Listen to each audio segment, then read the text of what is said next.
our goal is to make sure that every single person that touches this platform, irrespective of who it is, if it's an advisor, if it's an asset manager, if it's a company, if it's the employees of those companies, every person has to be better with Vestwell than without. And that's something we focus on every day. After Aaron Schumm graduated with a degree in finance from the University of Illinois, his very first job was as a portfolio analyst, reviewing the investments held by corporate pension plans.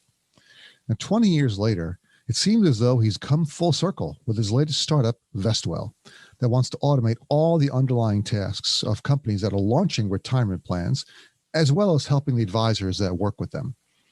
I spoke to Aaron about the trade-offs that firms have to make between user experience and cost, some of the impacts he's seeing from the massive industry consolidation, and how he wants Vestwell to be the underlying tech stack in just everything that happens in the workplace, and a whole lot more on this episode of the Wealth Management Today podcast.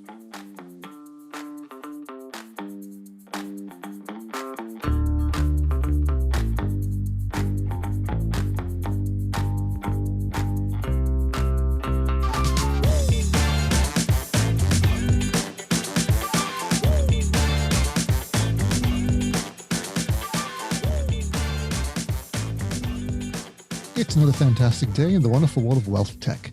Welcome to episode 79 of the Wealth Management Today podcast. And I'm your host, Craig Iskowitz. I run a consulting firm called Ezra Group. We're experts in everything related to wealth tech. We deliver growth-oriented solutions to broker-dealers, banks, asset managers, RIA aggregators, and especially to their technology providers through our premium advice and targeted market research.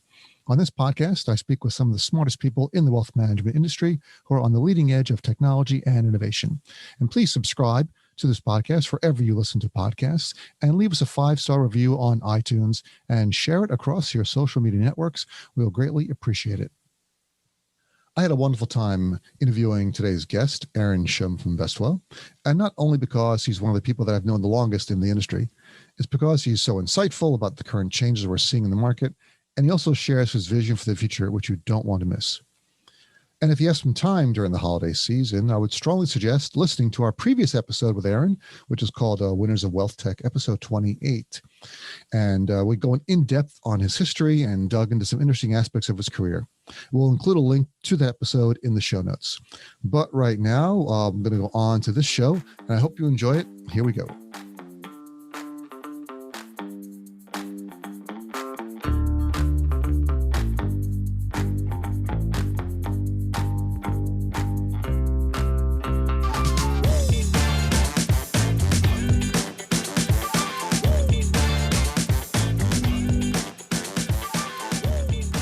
And I'm happy to present our guest on this episode of the Wealth Management Today podcast. It is Aaron Schumm, founder and CEO of Vestwell. Aaron, welcome. Hi, everyone. Thank you for having me. Happy to be here. Aaron, it's always a pleasure to have you back. I think you're the most popular guest on this podcast, at least. Really? Definitely. I don't know what to say about that. I feel awkward, yeah, and I think fans, man. Screaming fans. I should. Well, it's nice to you guys to have interest in hearing what we have to say. So I appreciate it. Yeah, your episode where you were a winner of Wealth Tech, and congratulations again on that honor of being a winner of Wealth Tech, was a very popular. Thank you. Do appreciate it, and I use the caricature from it often. It's one of the bonuses, one of the benefits of being here. Free caricature. So I'm in New Jersey, Aaron. Where are you calling from? I am in Westchester, just north of the city. Lovely. Yeah, we're all just sitting in our houses, doing our thing. We moved out in October of 2019. Mm-hmm. So we got purely lucky on the timing of it, and I'm forever grateful for being I never thought I would like the suburbs as much as I do. Sometimes it's better to be lucky. Yeah, exactly right. No, but it's good. And things, we're all living in the virtual world now. So Here we are. We certainly are. So Aaron, give us the 30-second elevator pitch for Vestwell. Yeah, Vestwell is the the underlying infrastructure and architecture to power workplace savings and investing plans. Starting with 401ks, 403bs, but anything, if you think of the digital landscape and how 401ks have been run, we are resetting the bar with the front to back architecture stack that is completely reinvented to power these retirement plans. We'll work through traditional providers, think financial services and payroll companies. You'll never really hear of us outside of the folks in the industry because it's always white label, right? We're the engine inside. It's been exciting. It's for a very mature industry to see people really, just honing in on how they need to rethink how this industry is going to work in the future. It's been exciting for us. Yeah, it's crazy how things have changed so quickly. And I mean, did you guys see a big uptick in business when the pandemic hit, or was it the opposite? So when it first hit in March, beginning of March in New York, we went remote quickly. Thankfully, being a tech company, right, we were already set up to be remote. Most of the team worked from home probably at least once a week anyway. So that was flawless. But things paused for a minute more, I think, on the financial services end of the equation, right? And the folks that we're catering to, because they have, armies of people that work with them and for them. They were trying to get up to speed. There's one company where it's like our average age of advisor is, almost 60 years old. And most of these people haven't even logged into their laptops before, right? So they're trying to get people up to speed. So it slowed down for March, and then April, we just kind of started flying again. And in the last 3-4 months, one after the next has been our best month ever since existence. We've had, best quarter to date, best, months, and the volume just keeps leapfrogging itself. And a lot of that, I think, is just driven because people are looking and saying, listen, I gotta be digital first, right? I'm not going to be in clients' offices or prospective clients' offices. So how am I going to engage with them in the most natural way, right? And it starts in the digital world, and that's what we do. So that's been exciting to see. Yeah, I'm glad to hear that. Yeah, it's all good fortune for someone. In a bad situation, at least some good fortunes come out of it. Yeah, and two, we just have been fortunate from the standpoint where we've just procured some of the largest contracts, so the largest contracts we've ever done as an organization, right? Large enterprise deals that really just transform Vestwell forever. And the individuals the CEOs that run those organizations, one in particular, I can't say their name, but he was just like, listen, he's like, this stuff happens in the world. We're ready for it. He's like, it'll take us a minute to get our feet under us and kind of the new world we have to live in. But he's like, strategically, we're already going, and none of that's going to change. So if anything, I think we've seen these large enterprise relationships that we've established get accelerated because now there's no other choice. There isn't. Yeah, it's either adapt to digital or perish or get snapped up by someone else. Yep. So what are you seeing? I mean, you guys are obviously heavily in the record keeping world, retirement world. What are some of the trends you're seeing? What's changing in the record keeper space? Yeah, so it depends on who you are, right, and what the organization focuses on. At Vestwell, we built basically a record keeper-less record keeper, right? So we've flattened the stack, we've removed any legacy, we've brought it closer to how people engage in any other facet of their financial world, right? And what we're seeing, a couple of things, right? So if you're in the asset management side of the equation, or an advisor obviously offering the investment services to plans and their participants, their employees, there's definitely been a gravitation towards managed accounts. So you're seeing people saying, listen, the managed accounts that incredibly well, right, in the wealth world, are now coming over to the retirement world in the defined contribution space. So we're seeing a big gravitation to that. We actually have an exciting thing that we're rolling out around that in the platform itself that'll be coming out here in the first quarter. And what it's doing is effectively replacing the target date fund world, right? Mm-hmm. So if you think target dates, have been a boon for a long time and continue to grow, but now you're kind of seeing that flatten out. and you're seeing a shift into the managed account world. Because as an advisor, right, I can look at it and say, I can offer this to the employees within a plan, and then carry them into a wealth account over time, right? After they roll out, after they leave their company or roll over, and not have to go through an arduous process to reevaluate how they're investing, right? And as an employee, I can look at it and say, I actually have a custom investment model for myself, right, within the plan, and I can use that, wherever I go in life. So that I think is a trend that will be around for a long time. It kind of also bleeds into, managed outcome to guaranteed income, right? Where you have kind of a soft landing at the end of your career as you're getting ready to retire, then flipping that into a guaranteed income type structure, right? And all of those are kind of coming to light.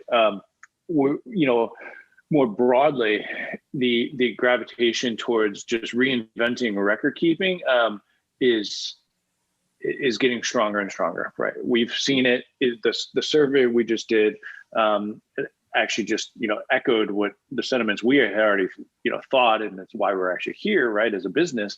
But that's really been exciting because record keeping has been neglected, right? And you've spent a ton of time in the wealth world, and you see all the evolution there and what's happening. But this side of the industry has really kind of just been left and forgotten about to a degree. And now people are like, oh, wait, I need to reshape how I actually engage with people, because we always say there's no better place to establish a relationship with someone than in the workplace, right? And then that becomes your introductory point to anything else you do, right? And kind of that cradle to grave scenario as a financial advisor, where I can engage with someone at the earliest point in their career and where they're most, kind of quote unquote captive, right? And then start to walk them into something that, whatever happens in people's personal lives and where they need to be. So those are all trends that we're seeing, and then we'll see more things around ESGs, right? Those sort of investments being offered as default, right? We're going to incorporate some ESG strategies here shortly. We have a couple products on the shelf already, but we're looking at more closely. You see a lot around, we get asked often around like Bitcoin and incorporating, crypto type investments into when we get crypto in our plans. So soon, actually, we're actually going to incorporate a strategy here soon. It's a Bitcoin strategy. It is obviously can't be the default, QDIA investment election, but for people that want to, like, hey, sure, get it. Like it's, I understand, we understand it, and we're not going to be the 338 asset manager on it and take the liability for it. But if someone wants it, we can make it available. And then more broadly, you see like the pooled employer plan and the multiple employer plan coming to light, where it's kind of different constructs trying to achieve somewhat of the same thing and giving scale to these large organizations that can't go down market because they just don't have the technology to do it or don't have the ability to operationally support it. That's going to come into play here next year. So a lot going on. Cool. So that leads your mention there of that mention leads us right into the survey. So can you explain what the difference between the multiple employer plans and the pooled employer plans for those of us playing at home who don't know those terms? Yeah, and I'm gonna hopefully I don't reverse these, but the overall idea is right. It's creating a plan construct, a plan design. With a set of investment elections and matches and so on, where everyone is pooled, right? You have a leading sponsor, right? Someone that acts as the plan sponsor across the entire MEP structure. The PEP I'll come back to. And what they'll do is everyone kind of piles into there, right? Everyone gets the same plan. So it's been around for 20 plus years, right? You see, actually, if you really kind of look at it, it goes all the way back to like the pension era, right? And how those work. But in the multiple employer plan, what happens if you think of like a PEO, right? Like a Trinet or an ADP or something like that, where they have, oftentimes those are a MEP that you become part of when you invest within their retirement plan. Now what they're doing is making it there's the concept of an open MEP and closed MEP, right? Which talks about who can actually come in and how those get administered. you can now add more people that are outside of the industry or outside of a structure, right? Where before it would just say, okay, only lawyers can be a part of this MEP, right? Law firms, right? Now it's expanded into where you could add different types of companies into that. So that's happening. They do that because it's supposedly easier for people to administer. I argue that differently. I don't think it is much easier, right? When you look at if you have multiple payroll providers and that you have to incorporate. If it's just one payroll company, yeah, sure, that's fine because everyone's going to the same thing. But if you have, 1,000 companies and 1,000 payroll companies you have to connect to with it and manage that, it's not as easy as people think, right? Gotcha. Now on the backside of this, the PEPs, as well as the MEPs, they goes down to 5,500, right? And instead of having to do a 5,500 IRS filing for every company, they can do one filing. So you basically do an aggregate filing around it, right? Which does make some things somewhat easier. We've kind of taken a different approach where we automate a lot of the stuff that doesn't add a lot of value, but is necessary, right? If you think of like payroll connectivity and eligibility, those are things, that's what we focus on, right? We have, I would argue the best payroll engine out there, right? And the ability to aggregate and distill information and look for anomalies, calculate eligibility, in microseconds, and getting those things right up front, eliminate all the downstream operational, aspects that kind of snowball into these large headaches for folks, and we catch it all up front, right? And doing that, things get streamlined. So I look at it, we can offer an individual a retirement plan, an individual company retirement plan that is cheaper than any MEP you could ever find in the marketplace. That's customized for them, that allows them to do whatever they want, right? And grow and change and augment the plan as they need as the company evolves. So, from our standpoint, now, will we offer MEPs? Sure. Yeah, we have a couple MEPs that are coming on now. We'll have some PEPs out there. Like, it's fine. We don't really care, right? We just want to be the engine to help facilitate and change the experience overall and give people kind of what they expect in today's world. Sure. In your survey, which is called the 2020 Retirement Trends Report, which I'll put a link to on our website, you're showing that 33% of advisors anticipate incorporating these employer plans into their practice. Do you see is that number low or high or just about right for the industry? So I think it's a little high, right? And here's why. So as an advisor, right? If I'm a financial advisor and I'm engaging with a business, I don't see why an advisor would want to push a business into a box that maybe they don't fit into, right? And just to alleviate, now you could say, well, there's better fiduciary coverage, there's, operationally it's better, and that's all fine, right? But as an advisor, right, their advice should be providing the best plan design and structure for that business and the employees, right? Because that's, risk is designed for the benefit of employees, right? And the protection of those employees. So I think, people gravitate towards this because they think it's, because it's the new, I guess, the topic of the day or the hot item that people want to say, yeah, I can do that and check, right? But but I think when we see this play out, a few years down the road, I don't think people they're going to look at it and say, yeah, I don't get that much out of it, right? Mm-hmm. So I think it's a little high. And if I'm an advisor, I'd say, I'd want to give my client the best advice, the best plan structure I can, right? And not just, no, that's not saying some people don't fit in that box. There's those opportunities.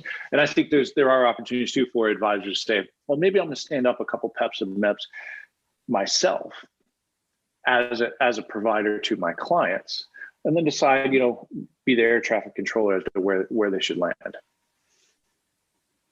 Seems to make sense. It gives them more options. So let's move on to another area, which I wanted to cover on the sponsor side. So why do you think it seems to be that user experience and cost are running neck and neck when it comes to choosing a retirement plan sponsor? Why do you think that is? Mm-hmm. Well, cost would depend on who's going to bear the actual fees, right? And it could be the sponsor themselves. It could be the participants, or it could be split, right? What costs, especially in a cost-conscious world, you want to make sure you're getting the best value, right? And I think that also ties into the experience, right? If as a sponsor of a 401k plan, and we have this awesome 401k plan through Vestwell, they, as long as that flows well, and I have a great experience as the HR person or CFO or who's ever managing the payroll to get ingested into the platform, and the participants actually can understand what they're doing and engage in an experience that makes sense for them without having to be a financial expert. It alleviates the headaches for the sponsor, right, as well as the participant. They know what to do, right? It's kind of funny. We've seen a lot of instances where companies have grown, right, where they've come, through like a payroll relationship we have, and they don't have a financial advisor. Most plans do. 93% of retirement plans have a financial advisor attached, right? In just industry statistics, and that's actually grown over time. It's gone from 68 back in, I think, 2008 to 2019. We're at 93%. And Fidelity does a study around this stuff every year, and you can see that. So I think it creates, it shows that advisors aren't going anywhere, and they're becoming more relevant in the 401k world. But for some businesses, not everyone has a financial advisor, right? And then they grow, and all of a sudden the HR person's getting, knock on their door, phone call or meeting request to talk about what they can do in their 401k plan. The HR person's like, listen, I got enough on my plate. I don't want to do this, right? So that's where the experience, I think, comes into play, right? And then we often get asked, like, hey, do you have a financial advisor you could introduce us to? And we're like, yeah, absolutely, right? We work with thousands. Yeah. So that, I think it just bodes to the fact that you want to create an experience, you want to allow people to make confident decisions, right, without having to be experts in that field, right? The employees of any business they shouldn't have to be 401k experts or investment experts. So if we can solve for that, we're doing our job. So you mentioned something interesting, that people are coming to you, Vestwell, the provider of the underlying technology, and saying, hey, do you have an advisor that we can talk to? And that's usually been an area, and that gives you a whole referral stream to your advisors, which has been an area that custodians have kind of try to make their own, like, hey, join our little network, we'll give you referrals. Is that something you're seeing as a benefit of advisors coming to the Vestwell network? I mean, we don't do it for, we're not doing it as a money-making thing, right? I know there are payroll providers, right, that use this as like a revenue stream for them. Mm-hmm. We're just doing it to help businesses, right? Most of our business is advisor-led, right? Advisor-driven, probably aligning with the statistics of the industry as a whole. But not everyone's the same, and recognize that. So, but it's important for, advisors do great things, right? And making sure that they're tapped into this world where there's a need, we try to find a fit for them. So, yes, so we do it. It's not, but again, it's not like a business initiative that we have. We just, okay. So can we talk about the misalignment of rankings between sponsors and advisors when it comes to measuring success, where they seem to have different ideas of what a successful plan is? Can you talk about that a bit? Well, so advisors, well, let me start with the sponsors. Sponsors think success, and this is, in my opinion, right, is when things don't go wrong, right? And you never want a retirement plan to be a headache for someone, right? The challenge is retirement plans are complicated, right? There are so many moving parts in these things, right? And even like, as we built this platform, and having, we've been fortunate because even myself and a lot of folks on our team have been on both sides, right? We've been on wealth and retirement over our careers. Which you don't see often, which is kind of interesting, but in seeing how things play out on the wealth side, and then looking at the complexities of retirement plan and all the nuance around, just eligibility, right? And the complexities that people have put in place. Now, I think some of it's been made overly complex, right? For whether because people wanted to, scare people into doing certain things, or laws just got in the way. So kind of unwinding those things and distilling it, and back to the point where we're trying to take the complicated stuff that's low value add and streamline it, becomes important. So if you do that for a plan sponsor who's ultimately the client, right? They're the mutual clients at the end of the day. You want to make their life easy, right? You don't want to be like, oh, I got payroll again, and I gotta go do this, and this is going to take me 2 hours to process, right? You want it to happen right away, and as easy as possible. So we focus a lot on that, and I think that's important, right? On the advisor side, right? They want good. It depends on the advisor, right, and how far they want to go into the equation. But advisors just want to make sure their clients are taken care of, right? Because if they're not, it's a reflection of the advisor who recommended, to use this sort of structure or this sort of program. So you want to make sure that's aligned. So I understand where the respective sides are coming from with it, and which makes our job that we have to solve for it all, right? Keep the plans clean, keep them happy, keep them moving, create the experience you want, and make sure it doesn't get screwed up, and then make sure that the advisor's clients are happy and getting what they want, and then then we all win. And it's something we talk about all the time as a business, right? Like our goal is to make sure that every single person that touches this platform, irrespective of who it is, if it's an advisor, if it's an asset manager, if it's a company, if it's the employees of those companies, every person has to be better with Vestwell than without. And that's something we focus on every day. That's awesome. I love to hear that kind of stuff. So let's talk about something I know you really want to talk about, which is industry consolidation. All the stuff going on, all the mergers, all the acquisitions, all the money flowing around. What's your take on that? And last year we had a fair number, like the Aspire deal. There was stuff going on last year. Then this year we've had Empower snapping up companies. What do you see? What do you think of what do you make of the current up until now of acquisitions, and what do you think is coming down the pike? Yeah, so it is an industry of scale in many ways, right? So that's why I think you see a lot of this consolidation between the Empower acquiring Mass Mutual and Personal Capital, and there's probably $3 billion plus they threw at those two combined transactions, and saying, hey, you know what? We're going to take this business and we're going to, accrete scale out of it. Now, knowing how the underlying tech stacks are built in some of those, it's not as easy as people think. But it's interesting, right? It shows that people are like, hey, we're going to do this and we're going to try to reinvent how we engage with people. I think Empower has kind of set the clear path, and they're, a lot of ex-Fidelity execs, right, who are like, hey, we want to go after and service these clients directly. And it's actually played well for Vestwell, frankly, because we're not there to compete with advisors where some of these other folks actually outwardly are. We're here to help advisors engage at a new level. So I think we're going to see that, right, those sort of things happen. And Census has brought up, Census is the back end record keeper for Vanguard, right? But they've also purchased, I don't know, I want to say in the 40s, 40 different plus third party administrators, and have incorporated that in their future plan offering. And that's, again, another scale thing. Like, we're just going to grab all of these things.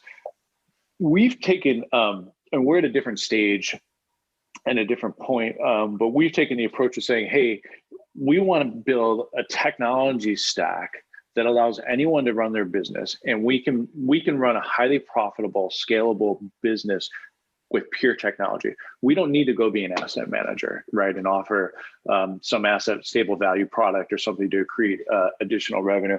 We don't need to go offer, layer in a bunch of probably non-value add services or fees to create a profit. Like, we look at it like, what can we build to optimize this and run a highly scalable, profitable business on its own?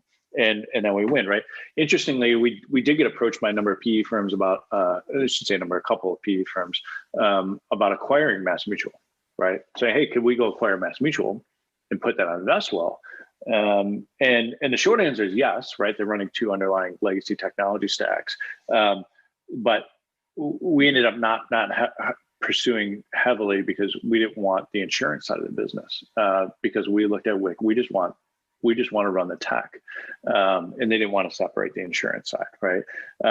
So everyone has their own vision of where they want to be, but there's a lot of pent-up demand. I think what we're seeing as a whole, right, and this is, we've been, again, the benefactor of this, is the players in the industry who have been in this industry for a long time, right? Think traditional kind of record keeper TPAs, they're all running on legacy tech stacks, right? Which keeps them out of the small mid end of the market, at least doing it in a highly scalable, profitable fashion. And they're looking at their business and where they can say, okay, are we going to be in this business for the long haul? And if we are, what we're doing today is not going to work, 2, 3, 4, 5 years down the road, right? And it's going to be kind of a slow walk, towards death if we keep going down this path. It'll be slow, but it's going to happen. So we've seen this big attraction in us saying, listen, we have to change our game. We have to change how we outwardly look, because the shelf space is getting smaller. We have to stand out above the rest, and we have to do it better than anyone else. And and we look at this like it starts with the technology stack, and then layer in what other investment management services folks want to focus on. We want to be the engine to do that. So it's exciting to see. I mean, I always joke with people when I interview people that we're hiring, like, why do you want to be in the retirement space? Because it's boring, right? It's retirement. But it's anything but, right? Like the whole world is kind of looking, at least in the United States, right? The whole country is looking at this and saying, this is the most meaningful thing we could do to help close the retirement savings gap for the working American. And it's the one thing we can control, right? So let's fix it. Because who knows what's going to happen, with folks on Capitol Hill and what they're going to decide on. But this thing we actually can control and help drive a better outcome. So I think people want to change and are now, technology's evolved to this point where like, yeah, we can do it. We can look now. Buy, build, partner is always the question, right? And you see it all. So your phone must be ringing off the hook with PE firms looking to give you money. What do you say to them? How big of a check you want to write? No, does it include a yacht? I don't want a boat. No, the way we think about this, right? Yes, we get an incredible amount of inbounds, and multiple a day, and I usually punt them. And just say, listen, we're heads down and going. There are a few people that I really admire, respect, and want to engage with. So we have conversations and, build up rapport over the years. There's a lot of pent up cash, right? There's a lot of, as they say, dry powder that needs to be deployed. And people are looking at this saying, listen, we've been sitting on things. We've, PE firms in growth stage, I would put it like the growth stage world. They're looking at us saying, listen, we are starting to do deals now. We have a lot of cash we brought into these funds. We have to deploy it. And they're, anxious to do so. It's also, it's fortunately for folks on my side of the table, it's easier than it ever has been. Right. And, we're kind of joking, we don't have to get on planes and, do run the circuit out in whatever, Palo Alto or wherever you end up looking for venture capital. People are now coming to you and you can sit here on a Zoom and do a capital raise. Now we haven't, right? We've been, also the fortunate benefactor of being well funded and not needing to go look for cash and kind of having cash there as long as we want. But that being said, things are exciting right now, and there are some conversations that are maybe worth having. So we'll see. But I'd rather be in this type of environment than back in like 2008 where if you were in financial technology, no one would even open the door to give you a meeting. Fintech hit into the same cachet back then as it does now. There wasn't even fintech, right? It was financial technology and services. Right? So it's. I was a little nervous, right, into where things would play out just as a business, right? But we just the acceleration of everything, and now people saying, yeah, we're not going like this.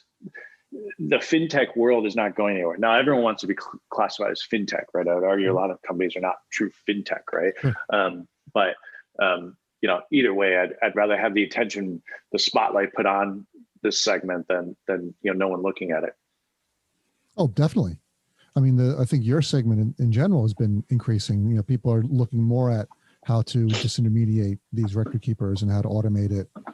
But you were one of the first ones. I mean, I know people were calling you a robo advisor for record keepers and retirement. Yeah, it's funny. I don't really care what people call us, right? I just want them to use us. You could label it whatever you want.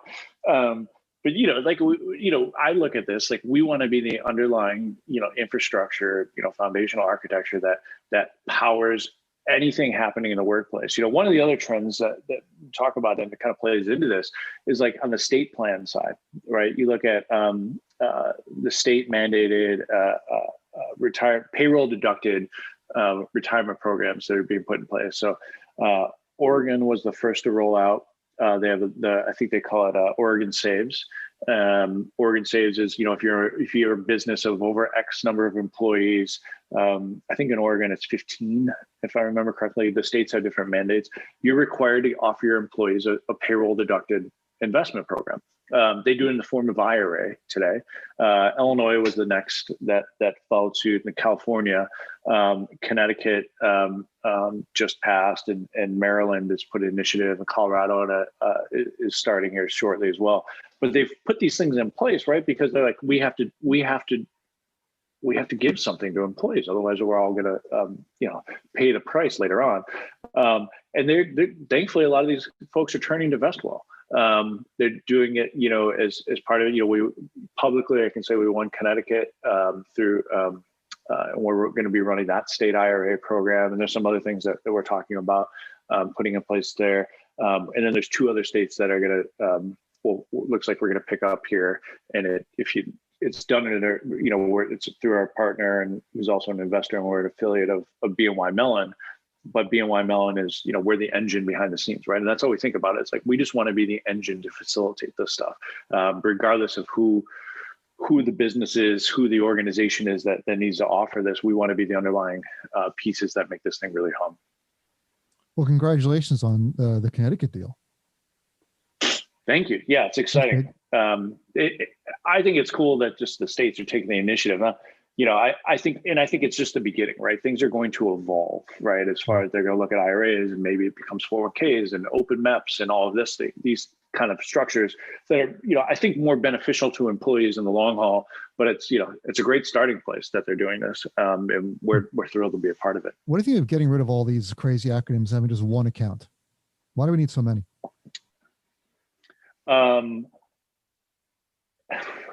It would be awesome, right? But the challenge is going to be on the legislative front, to get these registration types structured or aligned. Could it happen? Theoretically, yeah. Will it happen? I don't know. Like I always kind of reference the Australian superannuation structure, right? I really like that structure, and I wish we would go that route.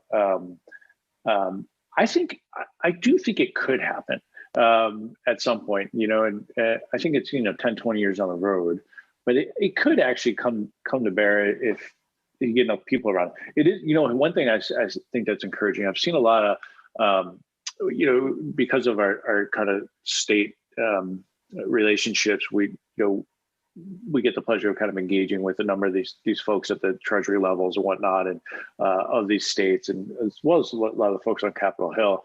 And they're all starting to talk and bring ideas together and say, you know what, maybe we actually just create kind of one overall blanket mandate. It still has to be approved at each respective state, within each state, but they're kind of designing, saying, okay, let's take all this knowledge as best practice and put this all together, right? So you see this right in the medical world often, right? It's like, okay, let's start sharing ideas and figure out how best practice works. And we're seeing it, happen on the financial services side, which is super encouraging, right? That people are willing to do that. So it's just, this is kind of, I don't know what version you want to call it, but it's like, fintech kind of 2.0 or 3.0, whatever. Who controls the versions anyway? Who's in charge of that? I want a new version. It's true. I don't know. It's true. We rolled out Vestwell 2.0 this year. All right. Which was our reinvention of the record keeping construction, right? Where or deconstruction rather, where it's like the record keeper. That's been exciting. And frankly, in our world, like I look at what we've built, and this is the new bar, right? I truly think everyone in this country will be running in this construct. Hopefully we're the engine actually doing it, but it is what brings it together. And it actually brings it closer to your kind of world of like, couldn't it just be one account, right? Yeah. And we can run a 401k and an IRA and an HSA and whatever, taxable and a 520. We can actually run all of those in one seamless architecture, right? Without having to run 3 disparate systems and, put a layer on top. Ours is just one. And we're connected to the payroll, right? So if you think of, we can actually allocate the next best investable dollar out of your paycheck before it ever goes to your bank account, right? Which is powerful, very powerful, right? And we have all the underlying data around this. And so the future of where we're going is that, right? Is we have all the payroll connectivity, right? And we add payroll, connections is 1 or 2 a month. Right now, we'll continue to accelerate that. And then we'll just start to place it in the most appropriate bucket based on who people are and what their needs are. And it's cool that we can do this in today's world, right? You couldn't do this, 10 years ago. Very cool. Yeah. One thing before we go, running out of time, I want to be cognizant of your time. One thing you mentioned, which I just highlighted here on my notes, you said, we, meaning Vestwell, we want to be the underlying technology for anything that happens in the workplace. That's a bit of a different mandate than what I thought you guys were doing. So where are you going with this? And what do you see the future of Vestwell in a couple of years? So it kind of is that, right? As I kind of just mentioned, where we look at like 401ks, 403bs, like that's flagship, right? That's we're solving that, right? And that's it. But I actually look at this through the lens of just infrastructure and architecture, right? And just remove the nuance of account type, right? Or plan type, right? That's just a logic layer, right? And so if you look at it in that, you have logic layers, and then you have architecture underneath, and the logic is discerning where it goes, right? That's how we think about it, right? So 401k is, yes, absolutely first and foremost, but then future state is, if an HSA is best, or let's go a little easier than that. If you think of a Roth K, right, versus a 401k, and we do both, right? Roth 401k. There are times where it makes sense you should be in a Roth K and you shouldn't be in your company's 401k, right? And based on how much you're making and your tax brackets and so on. So if you think about that, right, and we have all the information on the individuals that are coming in, right? We know who they are, birth dates, how they get paid, how much they get paid, when they get paid, what industries they're in, where they are regionally. You can use data points to help make better decisions for them or guide them. Say, listen, I know you're going into a 401k, but it actually is more beneficial for you to be in a Roth K. Here's why. And then allocate those dollars into those buckets, right? And feed that information back into a payroll system so they know, where to pull from and how it gets taxed, right?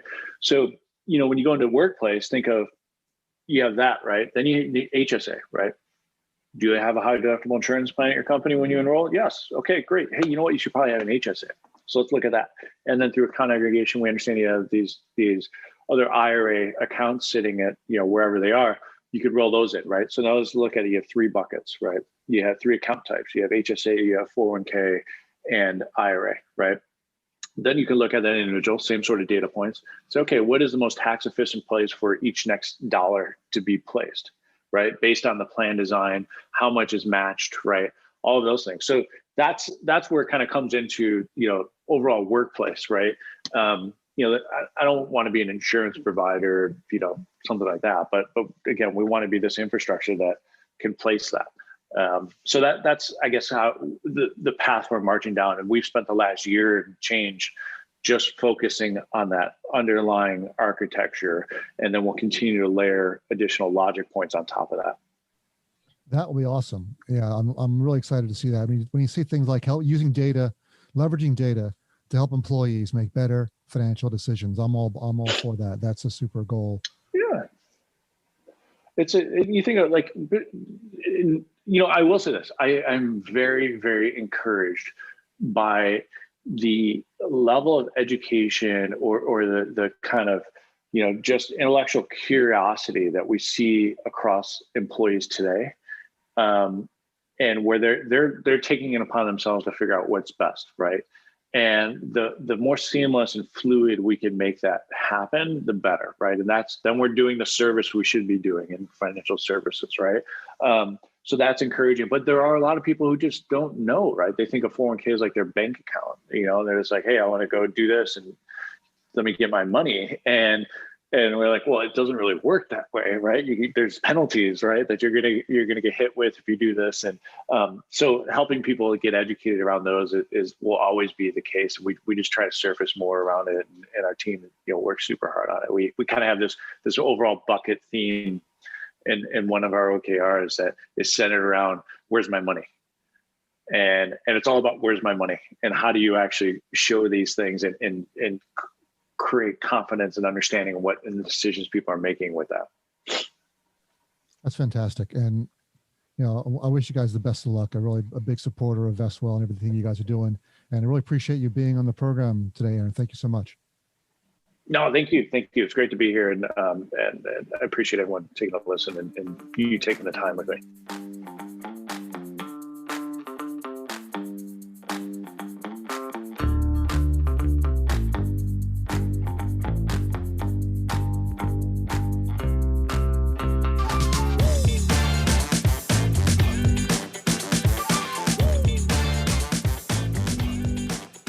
Hey, it's Craig again. And as promised, that was an awesome discussion. I hope you liked it. I know I did. Here are a few of my takeaways. First of all, make sure you check out Vestwell's 2020 Retirement Trends Survey. Lots of good data in there. Infographics really gives you a quick snapshot of what's going on in the retirement industry. I liked Aaron's views on the battle between user experience and cost, and how cost is always a limiting factor, but firms need to find a way to deliver a great user experience.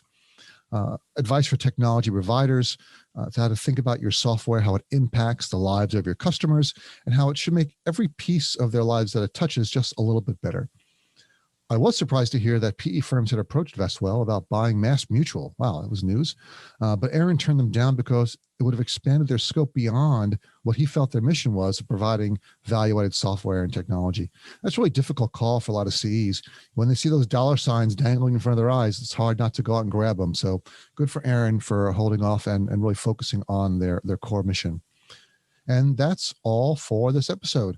I hope everyone has a happy and healthy holiday and a fantastic new year. I look forward to talking to you all again next time.